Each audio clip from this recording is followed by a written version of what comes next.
m'a demandé de dire 2-3 mots par rapport au projet de plateau nautique cherbourgeois, des infrastructures qui se mettent en place. Je suis ravi de pouvoir le faire. Et donc ce que je vous propose, trois sujets. Vous dire 2-3 mots sur la F2N pour ceux qui ne la connaissent pas encore, ou pour ceux qui la connaissent, quelques piqûres de rappel, ce sera très rapide. Je voudrais faire un retour en arrière sur le travail qu'a fait la F2N, sur tout un travail de proposition autour de l'animation et du développement des espaces portuaires bas normands. C'est un sujet qui nous tient particulièrement à cœur et qui s'articule avec le sujet d'aujourd'hui. Et puis on fera un focus sur la vision, notre vision F2N, sur le projet nautique cherbourgeois, qui me semble exemplaire à bien des égards. La F2N. Alors quelques chiffres, c'est une association de filières régionale, comme il en existe plein dans plein de différentes industries, qui fédère une petite centaine d'entreprises, qui représentent 100 millions d'euros de chiffre d'affaires, milliers d'emplois, peu importe les chiffres. Ce qui est intéressant de retenir, c'est sa représentativité. Si on ramène ces chiffres au poids économique de la filière nautique en Basse-Normandie, que ce soit en chiffre d'affaires ou que ce soit en emploi, la F2N fédère à peu près 85% du poids économique de la filière en région. Donc ça me semble assez significatif. Avec les adhérents, on a fait un travail, on a le bureau, les administrations, on a fait un travail pour élaborer un plan stratégique à 5 ans, un plan d'action qui s'est décliné autour de 4 axes. Le premier axe, c'est un axe commercial. Comment on fait, nous, professionnels du nautisme bas normand, pour vendre plus en France, et puis pour aller chercher des ventes à l'étranger aussi. Donc comment on se projette dans des salons, dans des actions commerciales, essentiellement des salons. Deuxième axe, un axe de communication. Quand on pense nautisme, la première région qui vient à l'esprit n'est pas spontanément, je le regrette, parfois la Basse-Normandie. Il y a la Bretagne, Charente-Maritime, Vendée, etc. Non. On a dans cette région une densité d'entreprises tout à fait exceptionnelle, et en plus avec des vrais champions. On a des gens qui sont numéro 1 mondial sur leur secteur, ou numéro 2 mondial selon les géographies. Et c'est pas forcément parfaitement connu. 3, oui, il y a un enjeu. On fait un métier où on est en contact avec notre territoire, on fait un métier qui s'exerce dans les ports, on fait un métier qui a besoin de place de port, qui a besoin de manutention, qui a besoin de mise à l'eau. On fait un métier qui n'est pas comme les autres, il y en a d'autres, hein, mais on ne vit pas seul dans notre coin, on a besoin du territoire et on doit articuler notre travail avec les infrastructures du territoire. Et donc on a une opinion là-dessus que je vais partager avec vous rapidement. Et puis le quatrième axe, c'est l'innovation. Aujourd'hui, on est sur un marché de renouvellement, on n'est plus en train d'équiper la France et l'Europe, on renouvelle. Donc on est condamné à différencier notre offre. On est condamné à innover. Alors innover dans le produit, mais innover dans les processus commerciaux, innover dans l'organisation de nos entreprises. Et c'est la condition absolument nécessaire, pas toujours suffisante, mais nécessaire si on veut se développer, si on veut survivre. Donc c'est un axe qui nous intéresse et je peux vous dire qu'actuellement, il y a des projets que je trouve très enthousiasmants, notamment une équipe de 5-6 entreprises qui travaillent autour d'un concept de nouveau bateau en usage partagé qui est absolument passionnant et qui intéressera tout le territoire.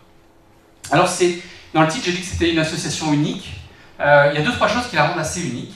La première, c'est que dans le monde du nautisme, c'est la seule association régionale en convention avec la FIN. FIN qui est notre syndicat national, qui est toujours inquiet de toutes les initiatives un peu locales qui pourraient lui faire concurrence, et je comprends leur raisonnement. Mais ils ont regardé les travaux de la F2N, on a partagé avec eux nos travaux. Je partagerai rapidement quelques travaux avec vous tout à l'heure. Ils ont trouvé que c'était intéressant. Ils trouvent que la veille économique qui a été mise en place avec la CCI Cherbourg-Cotentin est probablement la meilleure de France dans le domaine. Ils trouvent que la gouvernance qu'on a mise en place est exemplaire.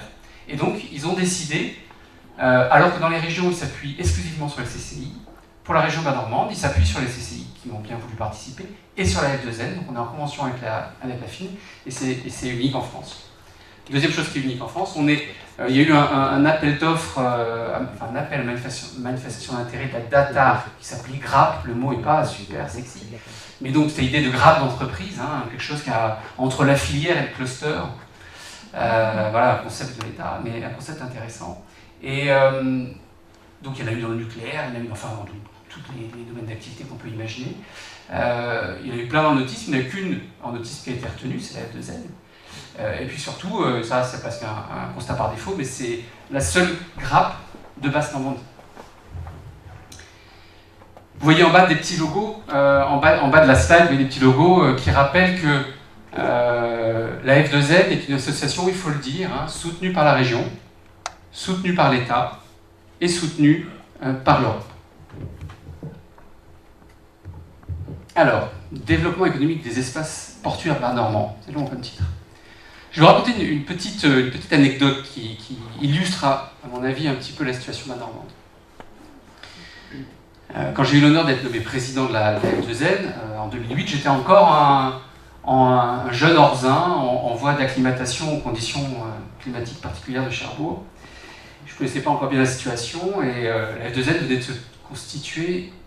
Et dès qu'on parlait de place de port, dès qu'on parlait de moyenne de mise à l'eau, de manutention, je sentais une tension assez forte, partout. Chez les professionnels, dans les collectivités. Je ne comprenais pas d'où venait cette tension.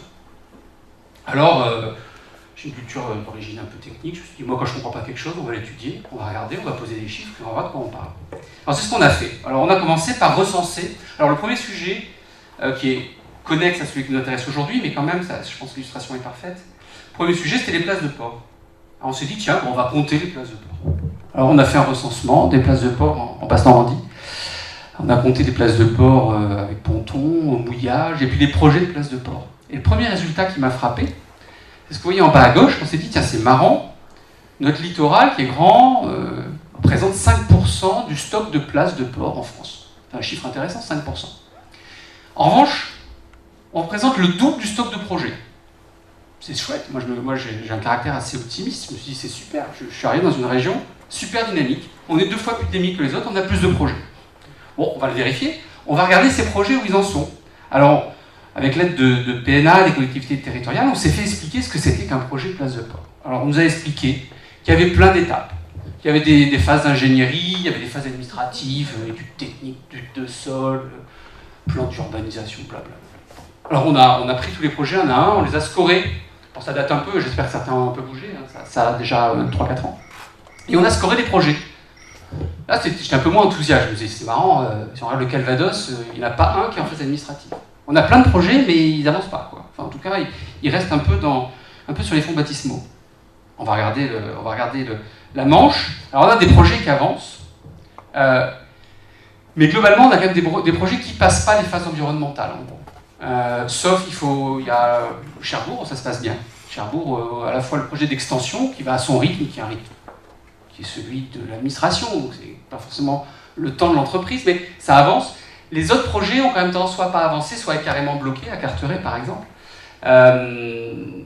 Et donc, à part Cherbourg, on n'a quand même pas grand-chose qui avance. Bon, c'est un peu préoccupant. On s'est dit, bon alors, ok, on a des projets, mais que font les autres finalement? Faisons des benchmarks, ça va nous aider à comprendre la situation.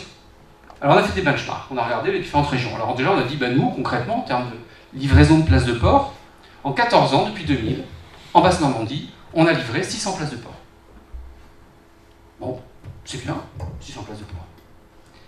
En Bretagne, en 3 ans, on a livré 5000 places de port. C'est mieux. En 5 fois moins de temps, 8 fois plus de places. Bon, la Bretagne est particulièrement dynamique, il y a d'autres régions qui bougent. En Poitou-Charentes, sur le seul port de La Rochelle, cette année, on livre 1300 places de port. En Haute-Normandie, au Havre, juste sur le port du Havre, entre 2014 et 2017, il y a 1017 places de port exactement qui ont été programmées et qui sont lancées et en cours de construction pour la première tranche. Bon, il y a un truc qui coince. Alors pourquoi ces régions, elles s'intéressent aux places de port? Pourquoi on construit des places de port finalement? Quel est l'enjeu? L'enjeu, il est économique. Les chiffres qu'on utilise assez traditionnellement, enfin, sur lesquels il y a un consensus à peu près acquis, c'est que 100 places de port, c'est 10 emplois.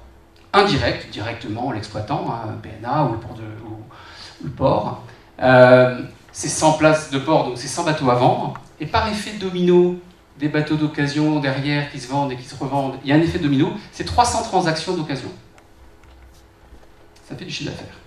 Et puis il y a une économie du bateau, une économie de fonctionnement du bateau, de vie du bateau à l'escale. Il y a y en a certains ici qui rappellent avec raison qu'il y a aussi une économie du bateau qui n'est pas en escale, qui est à poste fixe. Mais le bateau en escale, c'est environ 200 € par nuitée. Alors si on ramène ça par exemple, ne serait-ce qu'à la clientèle étrangère, 35 000 bateaux en France, c'est 60 millions de dépenses dans les restaurants, les magasins de fringues, etc. Donc il y a un véritable enjeu économique. Et pour le dire plus brièvement, pour ce que j'appelle la sphère résidentielle, c'est-à-dire l'économie de service, les ship chandlers, les concessionnaires, les chantiers de réparation de bateaux, leur activité est une fonction strictement linéaire du nombre de places de port. Si vous doublez de places de port, vous doublez cette économie. C'est assez simple à comprendre, hein. C'est un business qui est proportionnel au nombre de bateaux. Donc si on veut développer cette économie-là, il faut penser au sujet de places de port. Donc qu'est-ce qu'on a fait à la F2N ? On a fait donc cette étude complète, qui est donc consultable, et puis on a fait une liste de propositions. Alors il y a 8 chapitres, je ne vais pas du tout les passer en revue aujourd'hui, vous pouvez donc les consulter sur le site internet, mais on a fait des propositions sur l'animation des ports, des propositions sur le financement des places de port, des propositions sur l'innovation, etc., etc. Et il y a un axe entier qui concerne les zones industrielles. Comment on peut développer l'industrie nautique, donc les places de port c'est un sujet, mais aussi l'industrie nautique, en Basse-Normandie, parce que là aussi, c'est encore plus évident que le sujet qu'on a vu, il y a des enjeux économiques directs en termes d'emploi, de valeur créée, de taxes professionnelles, etc., etc. Et non seulement on a fait ces propositions, mais on a fait un guide pour concrètement le déployer. C'est-à-dire qu'on a fait des carnets de route dans lesquels, un peu sur mode projet, on a décrit les étapes, les ressources nécessaires, les livraisons intermédiaires, enfin un véritable carnet de route qui, si quelqu'un veut s'emparer de nos propositions, il a même le mode d'emploi, qui est forcément critiquable, améliorable, etc., mais un début de mode d'emploi pour mettre en œuvre son plan d'action. C'est pour ça qu'aujourd'hui, moi, je suis forcément, en tant que président de la F2N, en tant qu'industriel charbourgeois, je suis très très très heureux et très fier du travail qui a été fait pour le plateau nautique de Charbourgeois. Je vous le disais en introduction, j'ai participé dans l'équipe, en tant qu'industriel dans l'équipe qui était un peu à l'origine de ce projet. J'en suis très fier parce que, au même titre que les 9 autres, j'imagine, les 8 autres qui étaient là à l'origine, j'en suis fier parce que ça me semble exemplaire pour différentes raisons. Donc, c'est exemplaire parce que, avant d'entrer dans le détail, pour moi, c'est ce qu'on peut faire de bien quand le privé et le public travaillent ensemble intelligemment. Moi, je n'avais pas eu beaucoup d'expérience de ce type-là avant, et j'ai trouvé ça super gratifiant de se dire qu'on pouvait transformer son environnement quand on posait clairement les sujets, quand on avançait ensemble, qu'on partageait une vision. Alors, comment ça s'est passé ? Au début, il y a eu 9 entreprises, plutôt locales charbourgeoises, et puis un petit peu des environs. Et on s'est dit, et on partageait le constat en se croisant dans les passerelles de la CCI ou ailleurs, ou dans les événements nautiques divers, on se disait, quand même, zut, on a un endroit qui est extraordinaire, au sens étymologique du terme. On a des conditions pour faire de l'industrie nautique ici qui existent à peu près nulle part ailleurs. Je cite souvent l'exemple, donc moi je fabrique des bateaux que je vends directement, donc je suis mon propre concessionnaire. Et je vends 2 tiers de mes bateaux à l'étranger. Et j'ai régulièrement des prospects qui arrivent de Norvège, de Suède.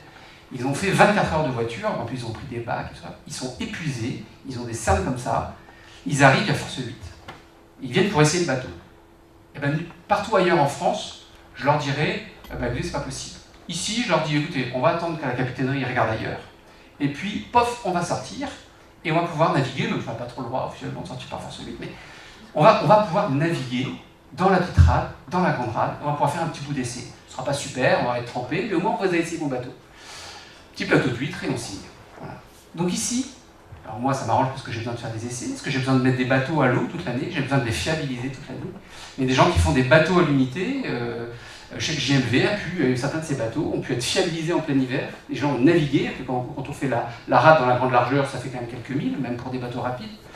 Et c'était un des rares bateaux qui était prêt en début de saison, parce que les autres n'avaient pas pu naviguer ailleurs. On fait pas ça à la Forêt-Frénan, on fait pas ça à La Rochelle, on fait ça nulle part ailleurs. Donc on a à Cherbourg un avantage compétitif durable. Durable, je pense que la rade sera là encore pour quelques années si on est bien entretenu. Donc on se dit,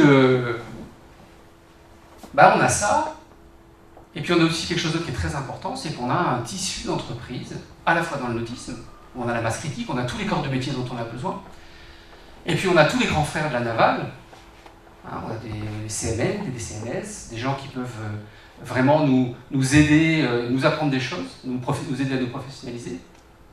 Et puis on a tout un réseau de sous-traitance tiré par l'industrie en général, nucléaire, électrique, navale de la région, qui nous permet de disposer de tous les maillons de la chaîne qui font nos métiers, où on assemble quand même plein de choses. Et on a dit, là on a tous les éléments, et on pense, nous, qu'il y a des opportunités de marché. Il y a des choses à faire. Donc on a commencé à structurer ça. La CCI nous a aidés à animer les réunions, a fait les comptes rendus, il fallait quand même que quelqu'un pousse un peu la charrue, et puis nous a soutenus financièrement quand il a fallu faire les premières études. Et donc on a avancé, chemin faisant, donc on a continué à travailler, notamment avec les équipes de PNA, les équipes techniques. On a défini un dispositif cohérent. J'imagine qu'il va être présenté très en détail, mais très rapidement pour dire, voilà, on a aujourd'hui, à Cherbourg, en septembre, on aura toutes les briques dont on a besoin pour nos business. On a besoin d'un ponton pour que les bateaux viennent, pour prendre les bateaux. On a besoin de les sortir de l'eau, donc il nous faut des moyens de manutention. Il nous faut un terre-plein pour mettre ces bateaux et travailler dessus. Et puis il nous faut, en second plan, des zones industrielles pour que les industriels puissent être là et pouvoir travailler sur les bateaux. On a besoin d'argent aussi, parce que là on parle soit d'équipements structurants, soit de véritables infrastructures, qui doivent s'analyser sur un horizon de temps de 20, 30, 50 ans, qui pour le coup n'est pas non plus tout à fait l'horizon de temps de nos entreprises. Donc on ne sait pas faire ça. Et donc là on a besoin d'infrastructures publiques. Alors je vous parlais d'opportunités de marché, concrètement qu'est-ce qu'on veut faire ? La première chose, on veut se servir. C'est-à-dire que charité bien ordonnée commence par soi-même, on veut développer nos entreprises et les renforcer. La deuxième chose, c'est qu'on veut faire venir des entreprises. Même, et je dirais même surtout, si elles sont concurrentes. Moi, mon souhait le plus cher, je l'ai toujours dit, et je le pense, c'est pas une posture, j'aimerais que mon premier concurrent s'installe à côté de chez moi. Parce que je suis sûr qu'avec mon premier concurrent, j'ai plein de problématiques en commun. On pourrait parfois se prêter des équipes, investir sur des moyens en commun, partager des bonnes pratiques, de l'information sur les pays à l'étranger, et puis à la fin, sur les pontons, on se castagnera, comme on l'a toujours fait. Mais on peut gagner sur des sujets ensemble, on peut collaborer, tout en étant compétiteurs sur les marchés à la fin. Donc, on milite et on travaille, donc Nautiport travaille à essayer de faire venir avec la CCI et avec tous les acteurs. C'est pas la période la plus facile pour le faire, mais il y a aussi peut-être des opportunités dans les fusions d'entreprises pour essayer de faire venir des entreprises pour que la filière continue à se densifier, continue à se renforcer. Et il y a un marché en particulier qui nous intéresse tous, c'est le marché du refit. Pourquoi ? Parce que ici, on a la palette de compétences nécessaires à adresser ce marché. Parce que, on l'a vu, on a les infrastructures, on a les moyens de levage, et on est bien placé, mine de rien. Les grands constructeurs de grands yachts ou de yachts intermédiaires sont anglais pour le motonautisme de petite taille, et sinon ils sont souvent allemands ou néerlandais. Ils vont tous en Méditerranée, et pourtant on n'en voit pas beaucoup aujourd'hui faire des escales techniques à Cherbourg. Parce qu'il n'y a pas d'offre aujourd'hui, et ces gens, on peut les capter.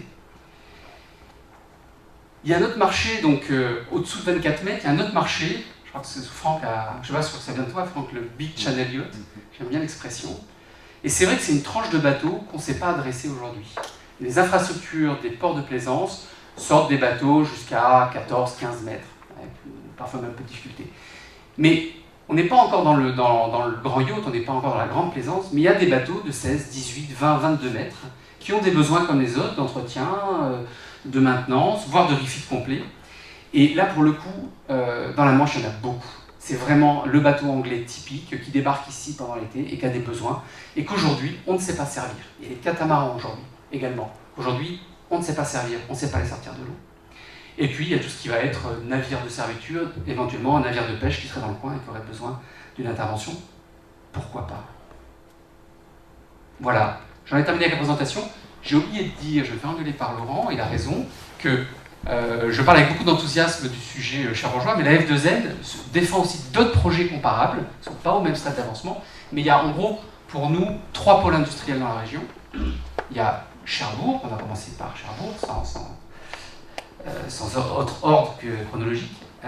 Granville, sur lequel il y a des projets, il y a notamment l'activité refit a commencé à Granville. Il y a une équipe de 8 entreprises qui a déjà chopé 3 marchés de refit, et ça marche. Et ils démontrent que pour peu qu'on se fédère et qu'on markete un peu l'offre, ils ont pris un commercial qui est allé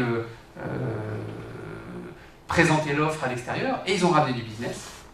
Et puis il y a Caen aussi, qui a une problématique propre à Caen. Voilà. Mais sur l'aspect industriel, on pense qu'il y a une articulation régionale autour de ces 3 sites. Voilà. Il fallait que je le dise, sinon je vais me faire tirer les oreilles. On me dit toujours que j'ai trop pisse, trop cherbourgeois, ce qui n'est pas le cas, bien évidemment. Voilà, j'en ai terminé, et si vous avez des questions à ce stade, je serai très heureux d'y répondre. Écoutez, merci pour votre attention.